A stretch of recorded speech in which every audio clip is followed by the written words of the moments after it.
अस्सलामुअलैकुम, आप देख रहे हैं प्रोग्राम नया पाकिस्तान। मैं हूं मुबश्शिर हाशमी। शहजाद इकबाल की गैर मौजूदगी में इस शो की मेजबानी मैं कर रहा हूं। नाज़रीन, बलूचिस्तान के मुख्तलिफ शहरों में पिछले 7 से 8 रोज के दौरान दहशतगर्दी के कुछ बड़े वाकयात पेश आए हैं, जिनमें जियारत में मांगी डैम, कोयटा के इलाके हन्ना ओड़क, लसबेला और खुजदार समेत दीगर इलाके शामिल हैं।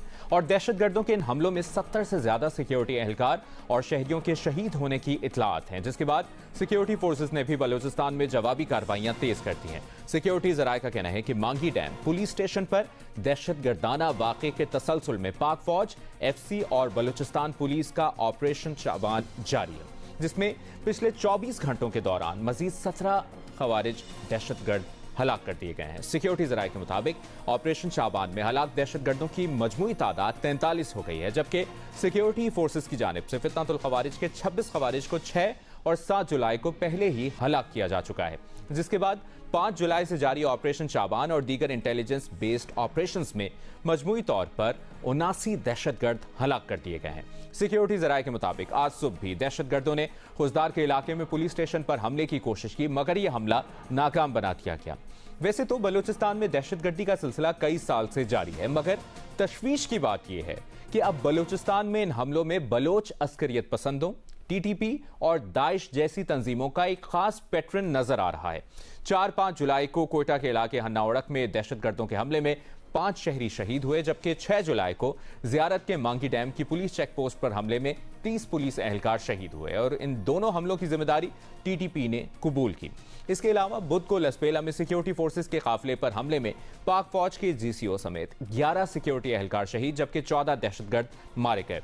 जबकि उसी रोज खुजदार में दहशतगर्दों ने कबायली रहनुमा शफीक मेंगल के घर पर हमला किया, जिसमें खुद शफीक मेंगल तो महफूज रहे, मगर उनके 17 साथियों समेत 5 पुलिस एहलकार भी जाँ बहक हुए और इन दोनों वाकयात की जिम्मेदारी कलअदम BLA ने कबूल की।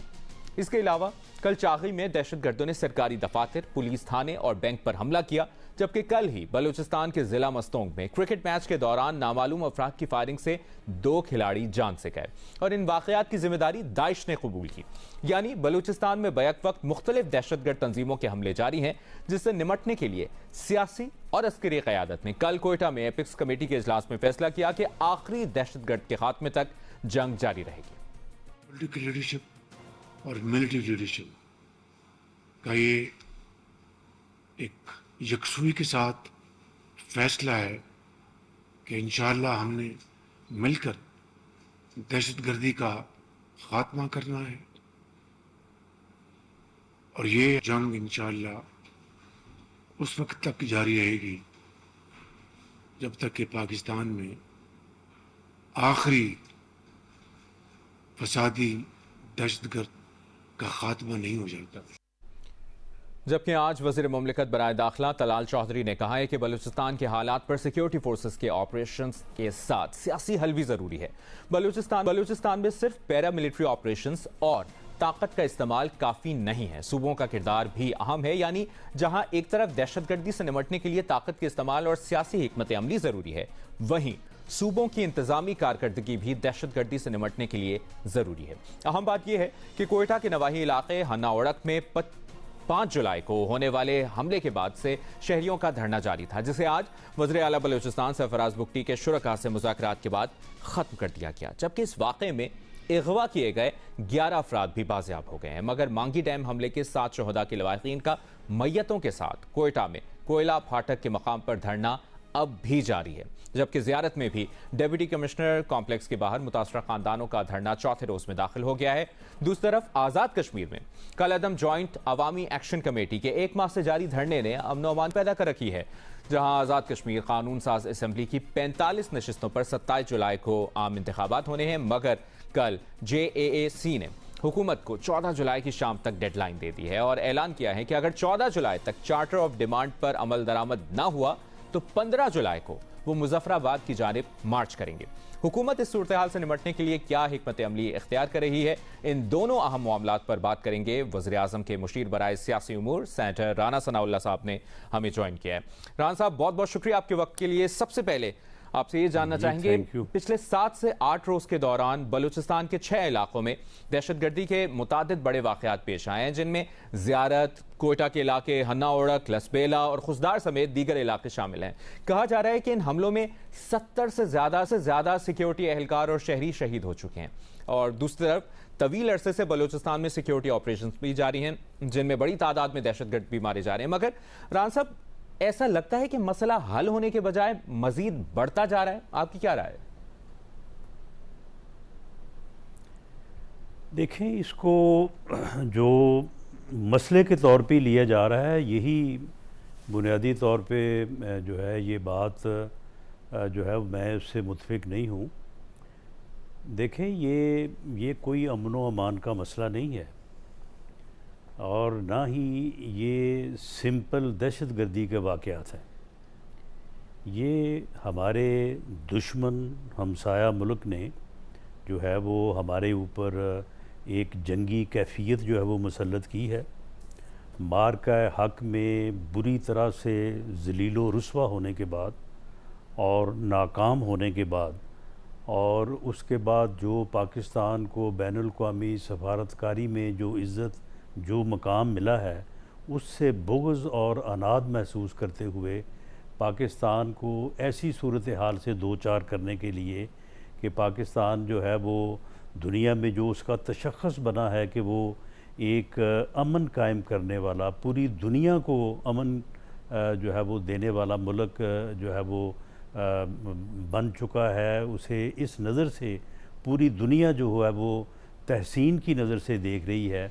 तो उस परसेप्शन को ख़राब करने के लिए ये बाकायदा एक जंग है जो हमारे हमसाया दुश्मन मुल्क ने इंडिया ने मुसल्लत की है, और अफ़गानिस्तान जो है वो एक प्रॉक्सी के तौर पे जो है वो इस्तेमाल हो रहा है। तो इसे हमें इसे एक जंग समझते हुए जो है वो हमें इसे पूरी यानी एक कौम को एक यकजहती के साथ जो है इसको जो है वो फेस करना चाहिए और इसको जो है वो लड़ना चाहिए। और इसको इस तरह से लेना कि जी ये वाक़यात हो गए हैं, कभी ये थोड़े हो गए हैं, कभी ये ज़्यादा हो गए हैं, ये वाक़यात नहीं है, ये वो जंग है जिसको हमने हर कीमत पे लड़ना भी है और इसको जो है वो जीतना है और इन यानी दुश्मन दहशतगर्दों को जो है वो कैफरे किरदार तक पहुँचाना है।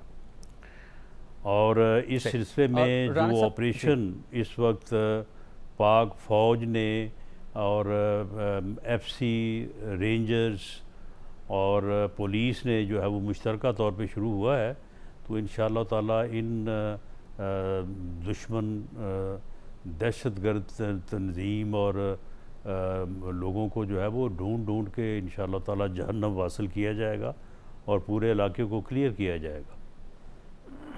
सही। और राना साहब, कल आप कोयटा में एपिक्स कमेटी के इजलास में भी मौजूद थे, जहां वज़ीर आज़म ने आखिरी दहशतगर्द के खात्मे तक जंग जारी रखने का ऐलान किया। आप बता सकते हैं इस इजलास में क्या अहम और नए फैसले हुए?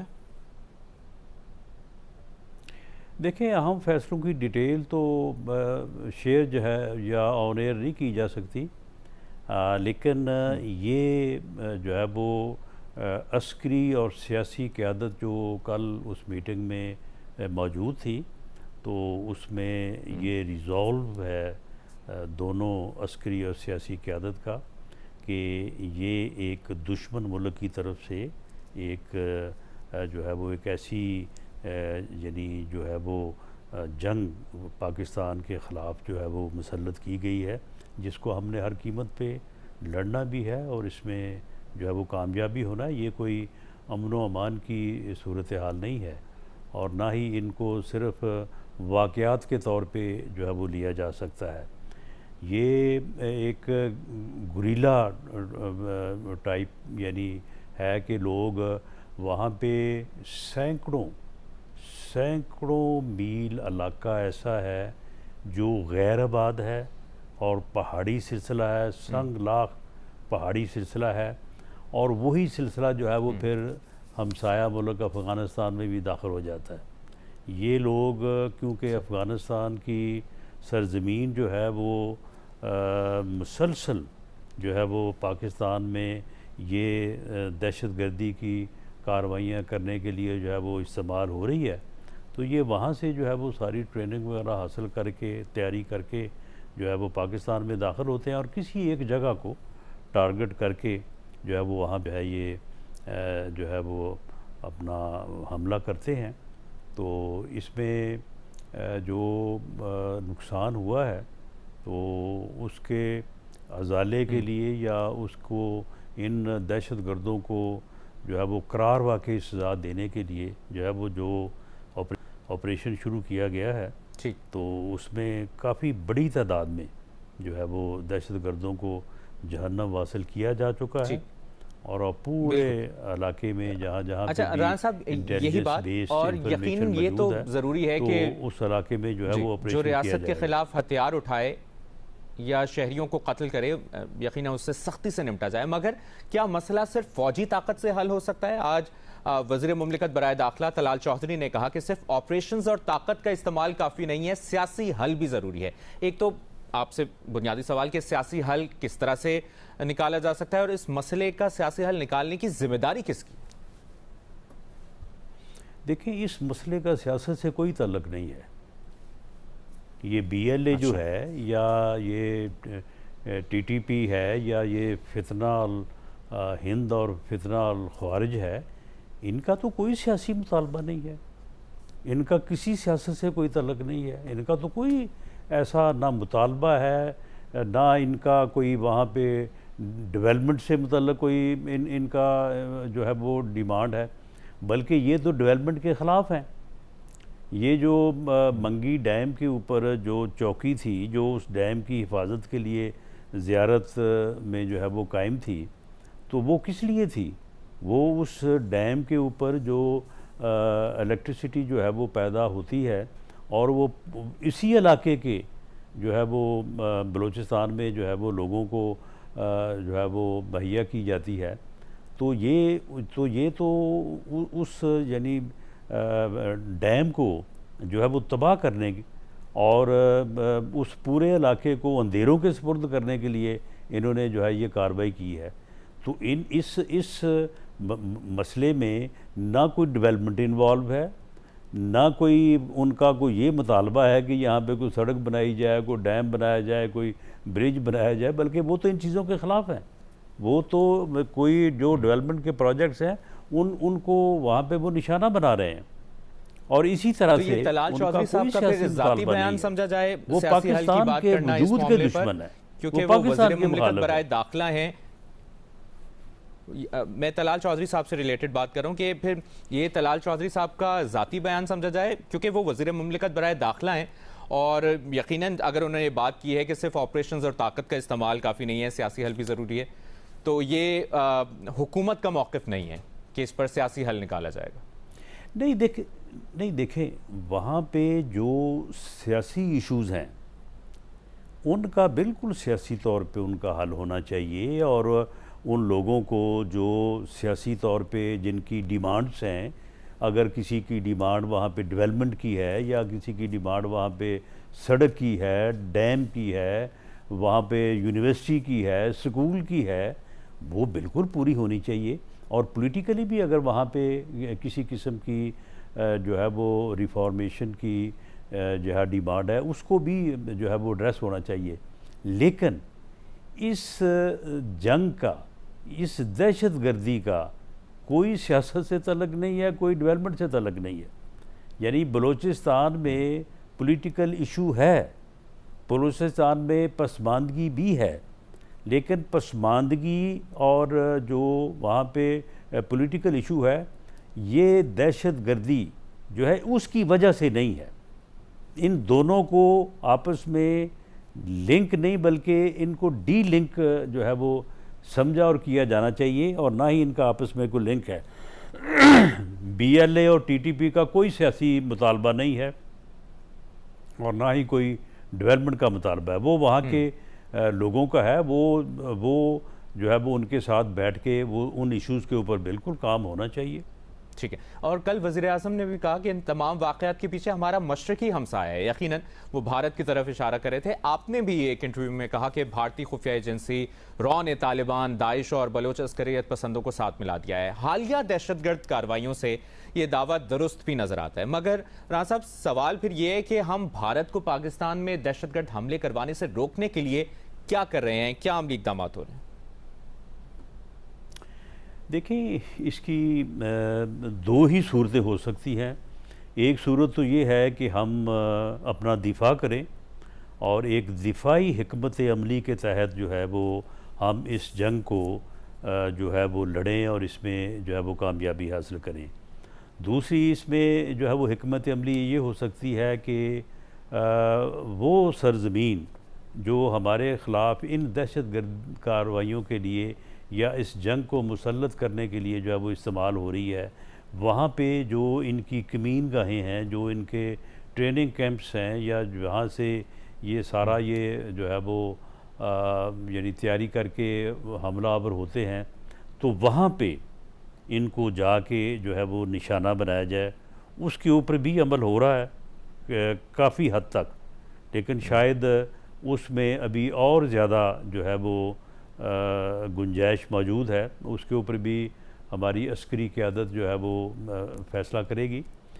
तो हिंदुस्तान जो है, हिंदुस्तान जो है वो वहाँ पे फ़ंड्स की सूरत में, ट्रेनिंग की सूरत में जो है वो उन्हें जो है वो अपना मदद फराहम कर रहा है। यही बात, यही सवाल राणा साहब, जिस तरह आपने कहा कि गुंजाइश में मौजूद है उसके जी जिस तरह आपने कहा कि गुंजाइश में मौजूद है और जिस तरह ये फंडिंग वाला मामला, अगर हमारे पास इसके सबूत हैं कि भारत ये सब करवा रहा है, दहशतगर्दों की माली मुआवनत भी कर रहा है, तो हम भारत के खिलाफ फैटफ समेत आलमी फोरम्स पर कोई ठोस केस क्यों नहीं बनाते, जैसा उसने हमारे खिलाफ किया? बार बार सिर्फ ये बताने से क्या हासिल होगा कि भारत दहशतगर्दी के पीछे? नहीं, देखें, ये बताना भी ज़रूरी है और इस चीज़ को एनालाइज करना भी ज़रूरी है, और बाकी पूरी दुनिया के साथ जो है वो इस चीज़ को शेयर किया जा रहा है। इस बारे में फ़ैसला होना नहीं है, फ़ैसला हो चुका है, और इस बारे में हमारी जो डिप्लोमेटिक कोर है, हमारा जो फॉरेन ऑफिस है, वो इस बारे में जो है वो पूरी तरह से अपनी ज़िम्मेदारी को जो है निभा रहा है। और आपने पिछले दिनों में जो है वो हमारे जो दोस्त ममालिक हैं उनकी तरफ से जो है वो बयानात भी आपने देखे होंगे कि उन्होंने इन दहशतगर्दी की कार्रवाइयों की जो है वो बड़ी सच्चाई और बड़ी क्लैरिटी के साथ जो है वो मज़म्मत की है, और इन चीज़ों को हम अक़वाम मुत्तहिदा में भी लेके जाएंगे, बाकी मुल्कों में भी जो है वो ये सारे सबूत पेश करेंगे और एक प्रेशर बिल्ड करेंगे। और अब आप देखें ना कि ये जितनी भी दहशतगर्द तंजीमें हैं, वो दाइश है, वो TTP है, वो BLA है, वो कोई ब्रिगेड है, ये सारे कहाँ पे हैं? अफ़गानिस्तान में है। ये वहाँ पे इनके ठिकाने हैं, वहीं से जो है ये सारी तैयारी करके जो है ये, और ये पाकिस्तान के वजूद के ख़िलाफ़ है, ये पाकिस्तान के ख़िलाफ़ जंग है। ये कोई वहाँ पे कोई पसमानदगी, कोई डेवलपमेंट, कोई सियासी, कोई इलेक्शन, कोई हार, ये कोई इन चीज़ों से तल्लुक़ ही नहीं है इस बात का। हाँ, अगर कोई इस किस्म के मसाइल हैं, कोई डेवलपमेंट की ज़रूरत है, पसमानदगी है, कोई वहाँ पे तालीम पे, सेहत पे या इलेक्शन पे रिफॉर्म्स की ज़रूरत है, वो अपनी जगह पे होना चाहिए, और वो भी बड़ा ज़रूरी है। लेकिन वो जिन लोगों का उन लोगों के साथ सूबाई हुकूमत को भी और मरकज़ी हुकूमत को भी जो है वो बैठना चाहिए। हम बैठने को बिल्कुल तैयार हैं, लेकिन ये लोग जो हैं इनका इस चीज़ से कोई ताल्लुक़ नहीं है। ठीक है, आगे बढ़ते हैं राणा साहब। एक और अहम मामला है और वो है मामला आज़ाद कश्मीर का। आपके सामने वो सिचुएशन है, हालात बिगड़ रहे हैं। कल अदम जॉइंट एक्शन कमेटी ने हुकूमत को 14 जुलाई की शाम तक डेडलाइन दे दी है और ऐलान किया है कि इसके बाद वो मुजफ्फराबाद की जानिब मार्च करेंगे। हुकूमत इस सूरत हाल से निपटने के लिए क्या स्ट्रेटजी इख्तियार कर रही है? देखें, उन्हें मुजफ्फराबाद की तरफ जो है वो नहीं बढ़ने दिया जाएगा। इन्होंने पहले 5 तारीख दी थी, 5 के बाद फिर उन्होंने 9 तारीख दी है, 9 तारीख के बाद फिर 15 तारीख दी है, अब 15 के बाद इन्होंने अब कोई, मेरा ख्याल है कोई नई डेट फिर देंगे। देखें, उनका एक ही मकसद है, वो इलेक्शन को रोकना चाहते हैं। ये उन्हें मालूम है कि अगर लोगों ने अपना मैंडेट जो है वो दे के लोगों को मुंतखब किया और वो लेजिस्लेटिव असम्बली जो है वो मार्ज़ वजूद में आके वहाँ पे एक नुमाइंदा लोगों के मैंडेट के साथ एक हुकूमत कायम हो गई, तो फिर इनका जो है वो मामला जो है वो इनकी दाल नहीं गलेगी। वो हर कीमत पे इलेक्शन रोकना चाहते हैं और इलेक्शन की जो पॉलिटिकल एक्टिविटीज़ है उनको रोकने के लिए पहले 5, फिर 9, अब 14, 14 के बाद ये 20 देंगे, 20 के बाद ये फिर इलेक्शन से पहले 25 या 26 देंगे। तो ये वो इस तरह से एक जमहूरी अमल को, एक सियासी अमल को जो है वो रोकने के दरपे है। हालांकि इनके साथ लेकिन आप ये कह रहे हैं राना जो साहब कि मुज़ाकरात अगर हुए वो थे, ये उन मुतालबात मुज़ाकरात और में इस तरह जो deadlines इनके दे रहे हैं, मुतालबात जी। थे सभी तस्लीम भी किए गए और उनके ऊपर काम भी हुआ।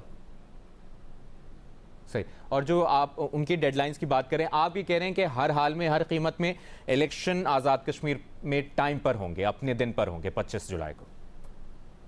वो भाई ये आइन का तकाजा है, कानून का तकाजा है। वहाँ इलेक्शन कमीशन ने शेड्यूल अनाउंस किया है। सैकड़ों लोगों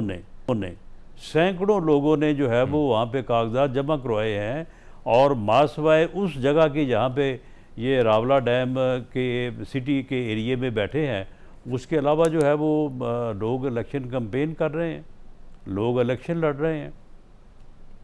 लेकिन राना साहब, जिस तरह एक तरफ एहतजाज और डेडलाइन का मामला है, दूसरी जानिब हम देख रहे हैं कि अगर आज 10 तारीख है और 15 दिन रह गए हैं, कभी ऐसा कोई इंतखाबात हुए हैं कि 15 दिन रहते हों और इंतखाबी मुहिम फुल फ्लेज्ड शुरू ना हो सकी हो?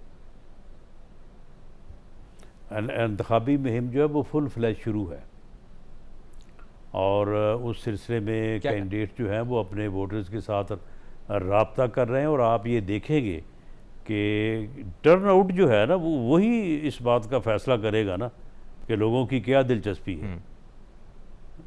तो ये चीज़ें जो है ये सारे ये ठीक है। जो मुश्किलात का ये सामना है, लोग जो हैं जो एहतजाज कर रहे हैं, इंटरनेट का मसला ये है, इनका एहतजाज जो है वो हो रहा है, लेकिन इलेक्शन इस होने की? एहतजाज को पब्लिक एट लार्ज लेवल पे पजीराई हासिल नहीं है। सही। लेकिन आप ये समझते हैं कि जो इंटरनेट के मसाइल हैं, रोड्स के मसाइल हैं, दीगर ये वाले एहतजाज चल रहे हैं, एक आइडियल सिचुएशन है इलेक्शन होने की?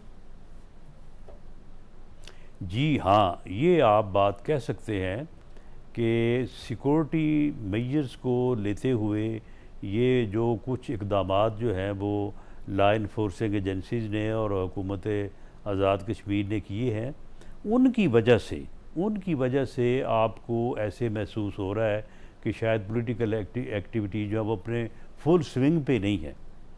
हालांकि लोग जो है वो बिल्कुल अपनी कैंपेन जो है वो कर रहे हैं, लेकिन क्योंकि सोशल मीडिया उस तरह से मुतहरक नहीं है नेट प्रॉब्लम की वजह से, तो इसी तरह से जो है वो दूसरी तो सप्लाईज जो है रिजल्ट्स पर भी पड़ सकता है अगर इलेक्शन ऑन टाइम भी होता है, लेकिन कैंपेनिंग की वजह से दस्तयाबी नहीं इसका है। इम्पैक्ट पड़ सकता है इलेक्शन रिजल्ट्स पे?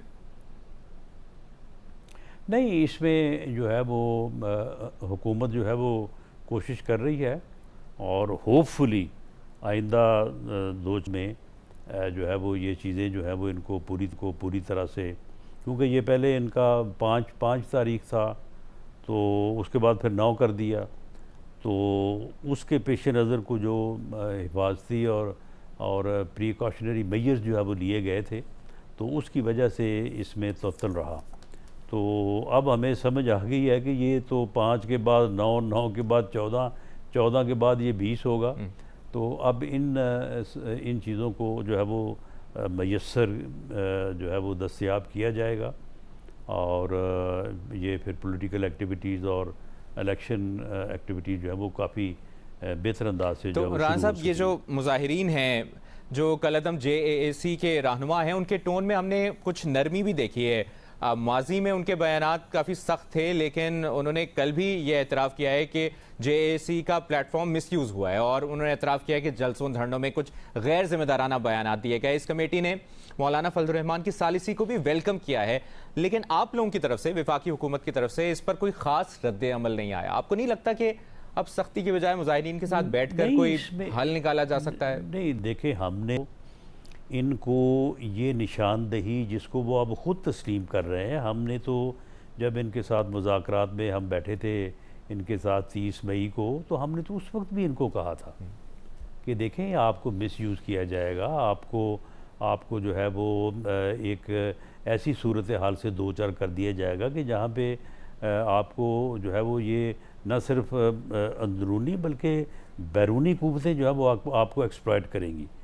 तो आप ये लॉन्ग मार्च की तरफ ना जाएं, आप टेबल पे बैठ के आपके 38 में से 35 मुतालबात पूरे हो चुके हैं, जो ये आप दूसरी बातें कर रहे हैं उसके ऊपर भी जो है वो सुप्रीम कोर्ट मौजूद है, प्रेसिडेंशियल जो है वो रेफरेंस दायर करने को तैयार है, लेजिस्लेटिव असम्बली का इलेक्शन होने जा रहा है। अगर कोई आइन में अमेंडमेंट चाहते हैं तो वो लेजिस्लेटिव असम्बली ने करनी है ना, किसी धरने के ज़रिए से तो नहीं होनी। तो ये चीज़ें हमने तो खुद इनको निशानदेही की थी, और अब भी मौलाना फजलुर रहमान साहब ने इनको ये कहा है कि आप इसको कॉल ऑफ करें। यानी एक तरफ आप धमकी दें कि जी हम फ़लाँ तारीख को जो है वो कर रहे हैं हम लॉन्ग मार्च, वरना हमारा ये चार्टर ऑफ डिमांड जो है उसको एक्सेप्ट किया जाए। राना साहब मुख्तसरन कहिएगा कि अब 15 दिन रह गए हैं, कोई एक्सपेक्ट करें आज़ाद कश्मीर के अवाम की कोई खुशखबरी सुनाई जाएगी, कोई मुज़ाकरात या कोई हो जाएंगे, मुज़ाकरात हो जाएंगे, उसको एक्सेप्ट नहीं किया जाएगा। और इन 15 दिन में पहले पहले आज़ाद कश्मीर के अवाम के लिए कोई खुशखबरी कि मुज़ाकरात हो जाएंगे और आसानी से इलेक्शन का इनेकाद हो जाएगा, कोई इस बारे में आप कुछ कह सकते हैं? जी, इलेक्शन का इनेकाद इंशाअल्लाह ताला आसानी से होगा।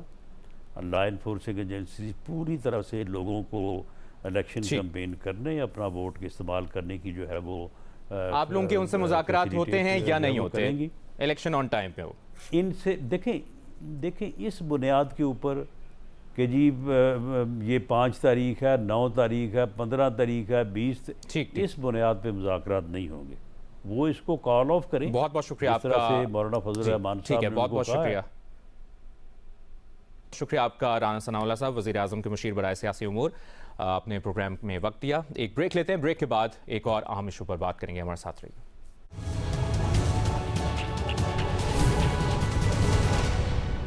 ब्रेक के बाद प्रोग्राम में एक बार फिर आपको खुशामदीद कहेंगे। नाज़रीन, रवां हफ्ते अमरीकी सदर ने ईरान के साथ सिर्फ 3 हफ्ते पहले तय पाने वाले MOU को यकतरफा तौर पर खत्म करने का बयान दिया था। इस बयान के बाद मुसलसल 2 दिन तक ईरान और अमेरिका के दरमियान हालात इंतहाई कशीदा रहे। दोनों तरफ से एक दूसरे के फौजी अड्डों और अहम तंसीबात को मिसाइल हमलों में निशाना बनाया गया, मगर इस सब के बावजूद ऐसी खबरें सामने आ रही हैं जिससे मालूम होता है कि दोनों ममालिक के एक दूसरे के अहदाफ पर हमलों के बावजूद मुज़ाकरात और बातचीत का सिलसिला भी जारी है। जबकि अब से कुछ देर पहले अमरीकी सदर डोनाल्ड ट्रंप ने सोशल मीडिया पोस्ट में बताया कि ईरान ने अमरीका से बातचीत जारी रखने की दरख्वास्त की थी, जिस पर अमरीका ने रजामंदी जाहिर कर दी है, मगर हमने ईरान को बता दिया है कि जंग बंदी खत्म हो चुकी है। यानी सदर ट्रंप बातचीत के साथ लड़ाई जारी रखने का इशारा दे रहे हैं। अहम बात यह है कि रवां हफ्ते दोनों ममालिक के दरमियान कशीदगी का आगाज उस वक्त हुआ जब ईरान में साबिक सुप्रीम लीडर शहीद आयतुल्लाह खamenei की आखिरी रसूमात की तारीखी तक़रीबात जारी थी, जो कि कल रात अपने इख्तिताम को पहुंच चुकी हैं। ईरानी खबर रसा एजेंसी इरना के मुताबिक शहीद सुप्रीम लीडर की नमाज जनाजा कल उनके बड़े बेटे मुस्तफ़ा खamenei ने पढ़ाई, जिसके बाद मकामी वक्त के मुताबिक रात 10 बजे उनकी तदफीन कर दी गई। ईरानी मीडिया के मुताबिक 6 रोज़ की इन तक़रीबात में 4 करोड़ से ज़्यादा अफराद ने शिरकत की है। इसीलिए इस जनाजे को इंसानी तारीख का सबसे बड़ा जनाजा करार दिया जा रहा है। साबिक रहबर आला के जनाजे की तकरीबन सामने आने वाली फुटेज से भी स्याह लिबास में मलबूस और सुर्ख झंडे थामे आवाम की इंतहाई बड़ी और गैर मामूली तादाद देखी जा सकती है। अब अहम बात यह है कि पिछले हफ्ते अमेरिका और ईरान ने साबिक सुप्रीम लीडर आयतुल्लाह खamenei की तदफीन के लिए 1 हफ्ते तक लड़ाई रोक दी थी, मगर फिर मंगल को आबनाए हुर्मुज़ में ईरान के बताए गए रास्ते से मुख्तलिफ रास्ता इख्तियार करने पर ईरान ने 2 बहरी जहाज़ों को निशाना बनाया, जिसके बाद अमेरिका ने 7 और 8 जुलाई को मुसलसल 2 रात ईरान के 170 अहदाफ पर हमले किए, जबकि ईरान ने भी जवाबी हमलों में खित्ते में अमरीकी अहदाफ को निशाना बनाया। मगर मुस्बत बात यह है कि अमरीका और ईरान के दरमियान कशीदगी के बावजूद सिफारतकारी के चैनल्स अब भी और दोनों ममालिक के दरमियान सिफारतकारी और बातचीत की कोशिशें जारी हैं। अमरीकी न्यूज़ वेबसाइट एक्सियोस ने आज ज़राए के हवाले से खबर दी कि कतर, पाकिस्तान और दीगर इलाकाई सालिस अमरीका और ईरान के दरमियान तनाव को कम करने और जौहरी मुआहदे पर मुज़ाकरात को दोबारा शुरू करने की कोशिश कर रहे हैं। सालिसों का ख्याल है कि आबना हुर्मुज़ में हालिया ईरानी हमले ईरानी हुकूमत के अंदर मौजूद उन अनासर की तरफ से किए गए थे जो इस मुआहिदे के मुखालिफ हैं और इससे सबूताश करना चाहते हैं। खबर के मुताबिक कतरी, पाकिस्तानी, तुर्की, मिस्री और सऊदी हुक्काम ने बुध के रोज सूरत हाल को पुरसुकून करने की कोशिश में अमरीकी और ईरानी हुक्काम के साथ मुतादिद फोन कॉल्स की। खबर के मुताबिक उस वक्त वसी सिफारती कोशिशें इस वक्त जारी हैं ताकि अमरीका और ईरान को कशीदगी कम करने पर राजी किया जाए और फिर तकनीकी टीमों के दरमियान मुज़ाकरात के अगले दौर के लिए तारीख तय की जाए। एक अमरीकी ओहदेदार के मुताबिक अमरीका और ईरान के दरमियान जुमेरात का दिन काफ़ी पुरसुकून रहा और ये कशीदगी कम करने की कोशिशों का ही नतीजा है। एक्सियोस के मुताबिक अमरीकी सदर ने जुमेरात की सपहर अपनी आला कौमी सलामती की टीम के साथ ईरान के साथ बढ़ती हुई कशीदगी और आइंदा के लाएमल के बारे में एक मीटिंग की है। इस मीटिंग के बाद एक अमरीकी ओहदेदार ने बताया कि ट्रंप इंतजामिया अब भी मामले के हल के लिए पुरअज़्म है और जौहरी मुआहदे तक पहुंचने के लिए तकनीकी सतह के मुज़ाकरात जारी हैं। जबकि CNN के मुताबिक ईरान और अमरीका के दरमियान दोबारा हमलों के आगाज़ और ट्रंप के ईरान के साथ MOU खत्म होने के बयान के बावजूद पस पर्दा ईरान के तकनीकी मुज़ाकरात और साथ सिफारती कोशिशें अब भी जारी हैं। दोनों ममालिक अगस्त के वस्त तक जौहरी मुआहदे तक पहुंचने के लिए काम कर रहे हैं। दोनों ममालिक के दरमियान बातचीत और मुज़ाकरात की इन खबरों के बाद तेल की कीमतों में भी कमी देखी गई है, जिसमें रवा हफ्ते कशीदगी और अमरीकी सदर के बयान के बाद गैर मामूली इजाफा देखा गया था। मगर जुमेरात को आलमी सतह पर तेल की कीमतों में 2% कमी आई, जिसके बाद कीमत तकरीबन $76 फी बैरल पर आ गई है। इससे पहले दोनों ममालिक के दरमियान कशीदगी की वजह से तेल की कीमतें $79 फी बैरल तक पहुंच गई थी। ताहम आबना हुर्मुज़ में बहरी आमदोरफ्त बदस्तूर रुकावट का शिकार है। बहरी नकलो हरकत पर नजर रखने वाली एजेंसी के मुताबिक आबना हुर्मुज़ से गुजरने वाले बहरी जहाज अपने ट्रैकर्स बंद करके गुजर रहे हैं, जिसकी वजह से तमाम बहरी जहाज़ों की निगरानी मुश्किल है। मगर केपलर की जानिब से ट्रैक किए जाने वाले जहाज़ों की तादाद से मालूम हुआ है कि जुमेरात को बहरी जहाज़ों की आमदोरफ्त 28 जून के बाद अपनी कम तरीन यौमिया सतह पर आ गई है। डेटा के मुताबिक जुमेरात को आबना हुर्मुज़ से सिर्फ 10 जहाज़ गुजरे, जबकि बुध को 14 और पीर को 22 जहाज़ गुजरे थे। अब ईरान और अमरीका के दरमियान तनाव के बावजूद तकनीकी मुज़ाकरात जारी हैं और सालिसकारों की जानिब से कशीदगी कम और सिफारतकारी जारी रखने की कोशिशें भी की जा रही हैं। ऐसे में इसराइल मुसलसल स्पॉयलर का रोल अदा कर रहा है। इसराइली वज़ीर दिफा इसराइल काल्स ने कल एक बार फिर कशीदगी से फ़ायदा उठाते हुए ईरान को फिर से हमलों की धमकी दी, जबकि आज अमरीकी नशरियाती इदारे CNN ने रिपोर्ट किया है कि इसराइल की जानिब से अमरीका को ऐसी मालूमात भी फीड की जा रही है जिस पर खुद अमरीकी हुक्काम भी शुकूक व शुबहात का इजहार कर रहे हैं। CNN के मुताबिक इसराइल ने अमरीकी सदर के कत्ल के ईरानी मंसूबे से मुतालिक अमरीका के साथ खुफिया मालूमात शेयर की हैं। अमरीका को रवा हफ्ते इसराइल की जानिब से दी गई खुफिया मालूमात के मुताबिक ईरान ने हाल ही में अमरीकी सदर ट्रंप को कत्ल करने का एक मंसूबा तैयार किया है। अमरीका को हालिया हफ्तों में ट्रंप को कत्ल करने के मुमकिना मंसूबों के बारे में मुसलसल इंटेलिजेंस रिपोर्ट्स मिल रही थीं, लेकिन इसराइल की तरफ से मिलने वाली ये वार्निंग बिल्कुल नई और एक मखसूस मंसूबे से मुतालिक है। CNN को कुछ अमरीकी हुक्म ने बताया है कि इसराइली रिपोर्ट का मकसद ट्रंप के फैसलों पर असरअंदाज होना हो सकता है, क्योंकि वो इस वक्त ईरान के खिलाफ अमरीकी फौजी कार्रवाई को तेज करने या ना करने का जायजा ले रहे हैं। अमरीकी सदर ट्रंप खुद भी ये दावा कर चुके हैं कि ईरान अमरीकी रहनुमा यानी मुझे कत्ल करना चाहता है। मैं उनकी हर एक हिट लिस्ट पर मौजूद हूँ। उन्होंने कहा कि अब तक मैं खुशकिस्मत रहा हूँ, लेकिन ये शायद ज़्यादा देर तक ना चले। CNN के मुताबिक अमरीकी इंटेलिजेंस एजेंसियों को ये तशवीश रही है कि ईरान कई मौजूदा और साबिका आला हुक्काम को निशाना बना सकता है। ताहम इसराइली रिपोर्ट को जुज़वी तौर पर ईरान से मुतालिक ट्रंप के फैसलों पर असरअंदाज होने की एक वसी तर इसराइली कोशिश के तौर पर देखा जा रहा है। ज़राए के मुताबिक इंटेलिजेंस बिरादरी में कुछ लोग हमेशा इसराइली रिपोर्ट्स को शक की निगाह से देखते हैं, यानी खुद अमरीकी इंटेलिजेंस हुक्काम को भी इसराइल की इस खुफिया मालूमात पर यकीन नहीं। इस पूरी सूरत हाल पर बात करेंगे। हमारे साथ मौजूद हैं नुमाइंदा जियो न्यूज़ एजाज सैयद। एजाज, अमरीकी हुक्काम के हवाले से खबरें सामने आ रही हैं कि कशीदगी के बावजूद ईरान से तकनीकी मुज़ाकरात अब भी जारी हैं। आपकी मालूमात के मुताबिक ये मुज़ाकरात किस तरफ किए जा रहे हैं, किस तरह किए जा रहे हैं और कहाँ जारी हैं? मुबशर, बहुत बहुत शुक्रिया। मुबशर, जो MOU साइन हुआ था अमेरिका और ईरान के दरमियान डिजिटली, उसके बाद बर्गनस्टॉक में जो मुलाकात हुई थी टेक्निकल नोयत की, और फिर तय पा गया था कि अगली मीटिंग भी होनी है, बल्कि अगली मीटिंग के लिए नई डेट्स का जो है उसके ऊपर बातचीत हो रही थी, और ये बातचीत डिजिटली हो रही थी।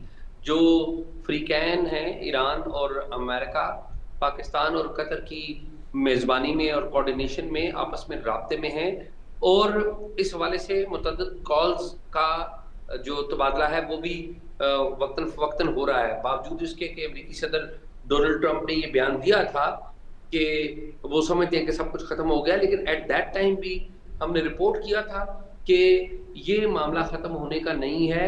अमेरिकी सदर अपनी जो ऑडियंस है, अपनी कॉन्स्टिट्यूएंसी है, उसको एड्रेस कर रहे हैं और ईरान भी अपनी कॉन्स्टिट्यूएंसी को एड्रेस कर रहा है। और ये जो प्रोसेस है पीस का, ये निशेबो फराज के साथ, ये थोड़ी बहुत वायलेशंस के साथ आगे बढ़ेगा, क्योंकि ये दोनों के मफाद में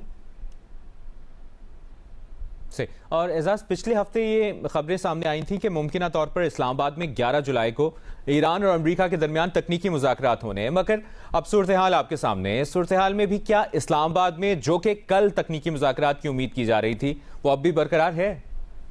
मुबशर 11 जुलाई की जो खबर है वो एक अल अरेबिया इंग्लिश ने दी थी, और उसके बाद खबर आई थी कि 14 जुलाई को होंगे।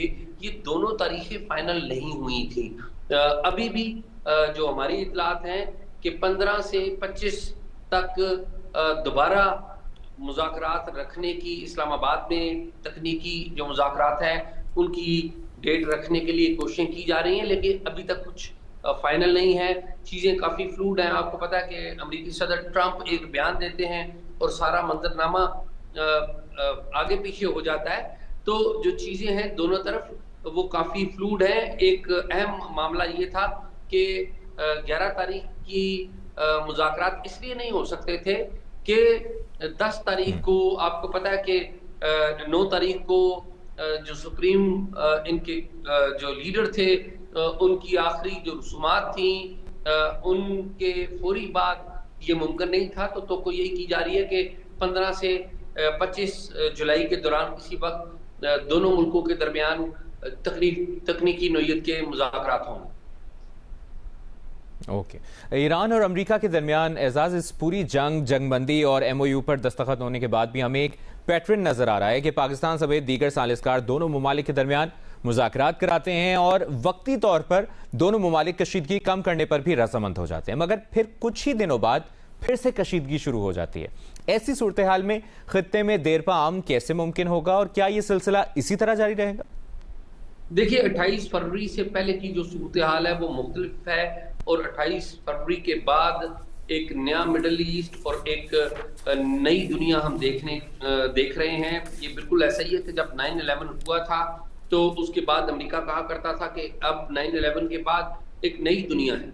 ये बिल्कुल अमेरिका और इसराइल की तरफ से जो ईरान पर हमला किया गया 28 फरवरी को, उसके बाद एक नई दुनिया है। ये मामला चलता रहेगा, उस वक्त तक चलता रहेगा जब तक तमाम फ्रीकैन आपस में इकट्ठे नहीं होंगे।